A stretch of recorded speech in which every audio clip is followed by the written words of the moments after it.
ઇન્ડિયાનું જે medical treatment છે ને જી. ખરેખર બહુ જ સારું છે અને અહીંયાના ડાક્ટરો પણ બહુ સારા છે, એવું નથી બીજા સારા નથી, પણ એક તો વોલ્યુમ અમારી પાસે વધારે હોય, વોલ્યુમ લોડ વધારે હોય.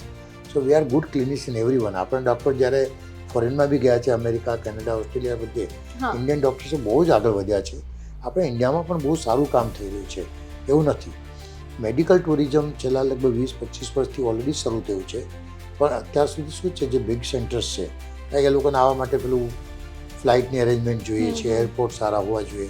એટલે દિલ્હી, બેંગ્લોર, બોમ્બે, હૈદરાબાદ, ચેન્નાઈ ઘણા મેડિકલ ટુરિઝમના પેશન્ટ આવી રહ્યા છે.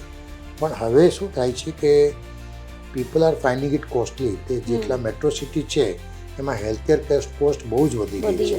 So now they are coming to the 2 tier city. અને 2 tier સિટીમાં પણ હવે સારી સારી વસ્તુ આવી રહી છે. તો એ લોકો માટે એવું છે કે they are looking for the 2 tier city, કે જે સિટીમાં રિઝનેબલી સારા રેટમાં સારું કામ થઈ રહ્યું છે. Steel we are much cheaper. એટલે આપણા લોકોમાં એક માન્યતા છે કે મેડિકલ ટ્રીટમેન્ટ બહુ કોસ્ટલી છે. યસ, મેડિકલ ટ્રીટમેન્ટ ઘણી કોસ્ટલી છે અને કોસ્ટલી થઈ છે અને એવરીવન કેનોટ એફોર્ડ ઇટ, બરાબર. છતાં પણ જો આપણે જે પશ્ચિમના દેશોને સાથે આપણી જો સરખામણી કરીએ ને તો દેર આર ડિસીઝીસ છે જ્યાં આપણી કોસ્ટ 110 છે, ત્યાં 100 રૂપિયા થતા હોય તો આપણે 10 રૂપિયા છે. ઓકે. સો આપણી cost steel it is much cheaper. So they find it cheaper કે આપણે એક સારી ક્વોલિટી ટ્રીટમેન્ટ આપીએ છીએ, આઉટકમ રિઝલ્ટ્સ બહુ સારા છે અને કોસ્ટ છે તે આપણે 20%, મેક્સિમમ 30% એનાથી વધતી નથી. This is the reason. અને મને લાગે છે કે India will do very well in coming next 20 to 30 years.